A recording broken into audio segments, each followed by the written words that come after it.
मैं रोवे तो सृष्टि को, सृष्टि रोवे मोहे, गरीबदास इसी वियोग को सुन नहीं सकता। नमस्कार जी। नमस्कार जी। क्या शुभ नाम है जी आपका? मेरा नाम महेंद्र दास है, गांव धनाना, जिला सोनीपत, हरियाणा का रहने वाला हूं और मैं संत रामपाल जी का छोटा भाई हूं नाते में। संत रामपाल जी महाराज की शरण में आने से पहले आप कौन सी भक्ति करते थे? वैसे तो भक्ति की रुचि बचपन से ही थी, फिर महाराज जी का बचपन से ही साथ मिलने से हनुमान जी की भक्ति, भगवान शिव के व्रत रखना, शिवलिंग पे जल चढ़ाना, वह भगवान विष्णु जी को विशेष रूप से मानता था, भगवान श्री कृष्ण जी को। जो आम हिंदू लोग करते हैं वही भक्ति हम करते थे। फिर मैं नौकरी लग गया, गुरु जी संत रामपाल जी से मैं दूर हो गया। मैं चंडीगढ़ रहा 8 साल, वहाँ जा करके वो रुचि भी खत्म हो गई। संत रामपाल जी महाराज की शरण में कैसे आए? फिर मैं 1991 में मैं चंडीगढ़ से रोहतक आ गया और एसपी रोहतक का मैं ड्राइवर लग गया। मेरी पुलिस डिपार्टमेंट में नौकरी थी और महाराज जी पहले सिरसा वगैरह में पोस्टेड थे, जूनियर इंजीनियर की, और गुरुजी फिर रोहतक में पोस्टेड हो गए। रोहतक में पोस्टेड हो गए गुरुजी, और फिर मिलना जुलना शुरू हो गया। और गुरुजी लंच टाइम में मेरे पास रोजाना आते थे, लगभग 4 महीने लगातार आए और सत्संग की, भक्ति की बातें बताने लगे कि भक्ति करनी चाहिए, भक्ति से दुख दूर होते हैं, सुख मिलता है, मोक्ष मिलता है। लेकिन मेरी रुचि विशेष नहीं थी और मैं महाराज जी को मना भी नहीं कर सकता था कि मेरे पास क्यों आए, क्यों बड़े भाई साहब थे। तो मैं अंदर से दुखी बहुत था कि रात को ड्यूटी करते हैं, दिन में ये आगे बैठ जाते हैं। लेकिन एक दिन मैंने कह ही दिया कि भक्ति में कुछ नहीं रखा, काम करो और बच्चों का पालन पोषण करो, इससे बड़ी कोई भक्ति नहीं है। फिर गुरु जी ने धीरे धीरे आना बंद कर दिया। फिर मेरे जीवन में एक ऐसी घटना घटी, 1992 की बात है, कि मैं एक डीआईजी को लेकर के मधुबन गया हुआ था, पुलिस ट्रेनिंग सेंटर के अंदर। रात को वहाँ ठहरे, मैं सुबह सोकर उठा तो मैंने देखा, मैं चारपाई पर लेटा हुआ, मेरी आंखें खुल गई। तो लेटे लेटे मैं क्या देख रहा हूँ कि मेरे पैरों की तरफ उस मकान यानी कमरे में 2 खिड़कियाँ थी। एक खिड़की में महाराज जी कम से कम 8-10 फीट ऊपर आसमान में बैठे हैं। वो सीन मुझे आज तक याद है। काले रंग के चश्मे लगा रखे थे, लाइनिंग वाला शर्ट, काली पैंट, और ऐसे बैठे हैं जैसे पद्म आसन होता है, हाथ जोड़कर। तो संत रामपाल जी की तरफ 2 पैर दिखाई दे रहे हैं, घुटने से नीचे बिल्कुल लाल रंग के, जैसे सूर्य सुबह निकलता है। तो मैं देख कर डर गया। मैंने अपनी घड़ी देखी, द्वार पे एक घड़ी लगी हुई थी, उसको देखा भी 7 बज गए हैं। दूसरी खिड़की से देखा तो शहतूत का पेड़ है, चिड़िया बैठी हैं। लेकिन मैं ये सीन क्या देख रहा हूँ, कम से कम 5 मिनट मैंने सीन को देखा। तो मैं डर गया कि मैंने समझा कि भाई कहीं गुरुजी मर गए हैं, उनकी आत्मा मुझे मिलने के लिए आ रही है। उस समय फ़ोन भी नहीं थे, मैं डीआईजी को बोल भी नहीं सकता था कि मेरा भाई मर गए हैं। तो मैं बहुत चिंतित हो गया। हम 1 बजे मधुबन से रोहतक के लिए चले, हम लोग 3 बजे वहाँ पहुँच गए। मैं गाड़ी खड़ी करके सीधा मकान पे गया, गुरुजी के मकान के ऊपर। तो जाके मैंने देखा गुरुजी ठीक ठाक मिले, मन में शांति हुई। तो गुरुजी ने पूछा भी कैसे आना हुआ आज दिन में, कैसे टाइम मिल गया। तो मैंने घटना के बारे में बताया। मैंने कहा जी मैंने तो ऐसे ऐसे एक घटना देखी सुबह सुबह, मैं डर गया कहीं आप मर ना गए हो। तो महाराज जी ने कहा कि मेरे स्वरूप में कबीर परमेश्वर आए थे और अब आपको भक्ति मिल जाएगी। तो मैंने कहा जी मैं तो ड्रिंक्स वगैरह कर लेता हूँ, वो छूटती नहीं, भक्ति कैसे करूँगा। तो गुरु जी ने कहा जा आज के बाद नहीं पिएगा।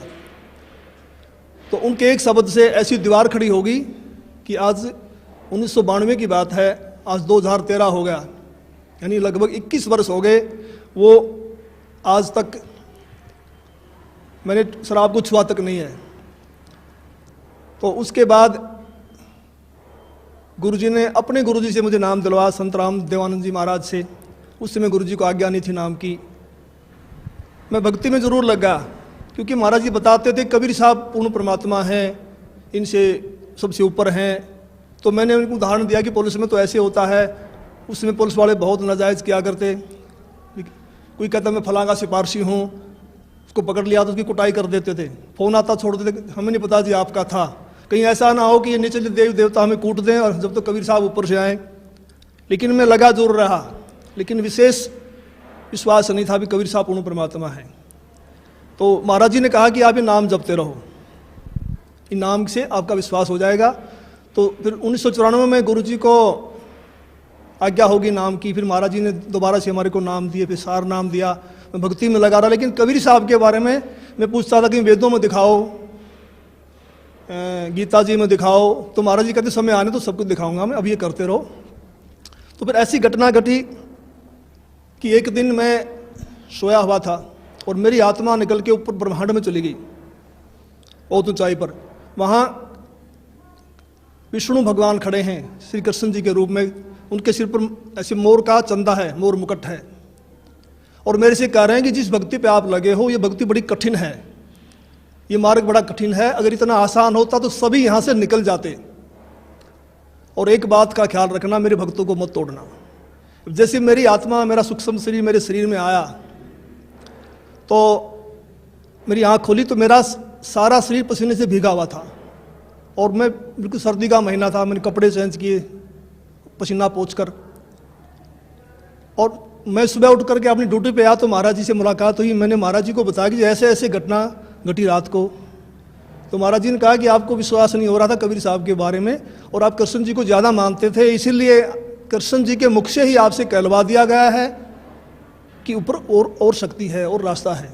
तो उस दिन के बाद मैंने पीछे मुड़ के नहीं देखा, और फिर मैं सही ढंग से भक्ति करने लगा।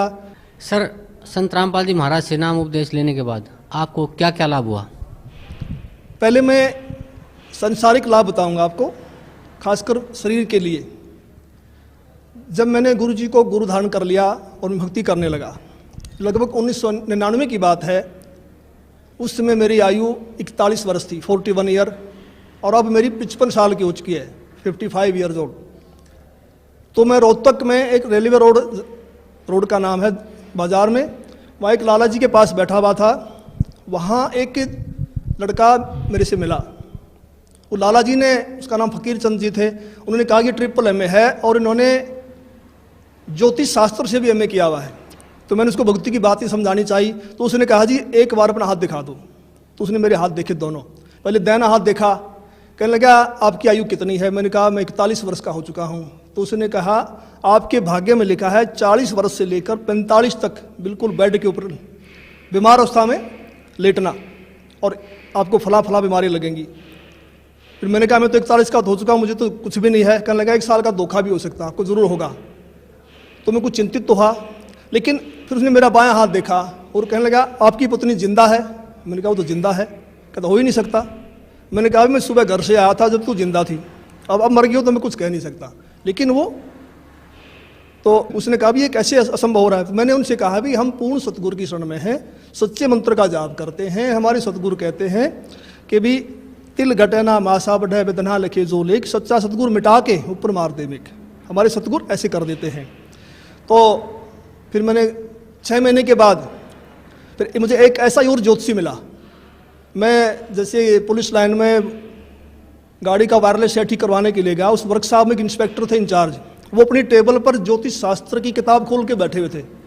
मैंने उनसे वही प्रश्न किया भी इसमें क्या रखा? भक्ति करो ना सच्चे नाम की। डिस्कस हुई हमारी। उसने कहा भगत जी ऐसी बात नहीं है, ये पूर्व जन्म के लेख होते हैं, भक्ति अलग चीज़ है, ये भी सत्य होते हैं। तो उसने मेरे फिर हाथ देख लिए, मेरे जो बातें उसने बताई थी वही बातें उसी ने दोहराई। तो फिर मैंने गुरु जी से प्रार्थना की, मैंने कहा जी ऐसे ऐसे बताया दो ने। तो संत रामपाल जी कहने लगे कुछ नहीं होगा, परमात्मा लेखों को मिटा देता, भक्ति करो। तो संत रामपाल जी की दया से, इनकी सच्ची भक्ति से उस पीरियड के दौरान मेरे को जुकाम तक नहीं हुआ, बुखार तक नहीं लगा। और आज मैं 55 वर्ष का हो चुका हूँ, मेरी पत्नी भी जिंदा है। और मेरी जो घरवाली थी उनका नाम राजबाला है, और वो भक्ति में विशेष रुचि नहीं रखती थी, वो किसी को भी नहीं मानती थी, बस अपने काम धंधा करती थी। तो एक बार 2004 की बात है, उसकी दोनों उंगलियां सुन्न हो गई दाहिने हाथ की। वो मेरे से कहने लगी मुझे दिखा नहीं तो हाथ सूख जाएगा। को पड़ोस के कह रहे थे एक हाथ सूख गया, ऐसे ही बीमारी लग गई थी।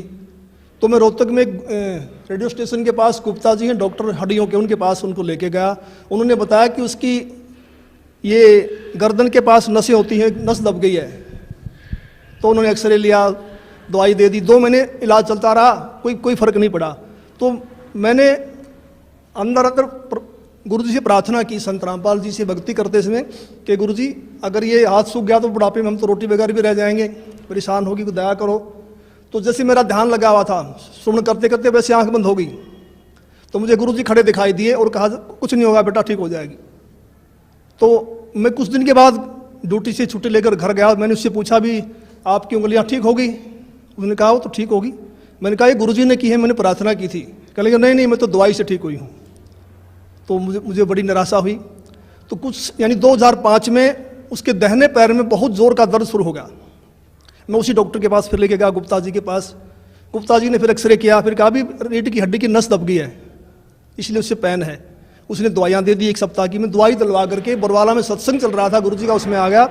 तो उसने फ़ोन करवाया चौथे दिन, कह लगी मुझे कोई आराम नहीं है और मैं तो मर रही हूँ, तो तू सत्संग में धक्के खाता फिर रहा है, क्या रखा है सत्संग में, आ करके मुझे दवाई दिलवा। तो मैं गुप्ता जी के पास गया वहाँ, उसका रिकॉर्ड लेकर के। गुप्ता जी ने कहा भी अब तो इसका ऑपरेशन होगा और कोई इलाज नहीं है। तो ऊपर से इलेक्शन थे हरियाणा में 2005 फरवरी में। तो मैंने कहा जी 1 सप्ताह इलेक्शन का, हमें छुट्टी नहीं मिलेगी, आप ऐसा कर दो, ऐसे इंजेक्शन लिख दो, कितने ही महंगे हैं, तो 10 दिन निकाल दें, फिर मैं ऑपरेशन करा लूँगा। तो उन्हें इंजेक्शन लिख दिया। मैं दवाई लेकर के पुलिस लाइन में जाके अपने बॉक्स में रख दिए। सुबह ड्यूटी करके फिर जाऊँगा घर।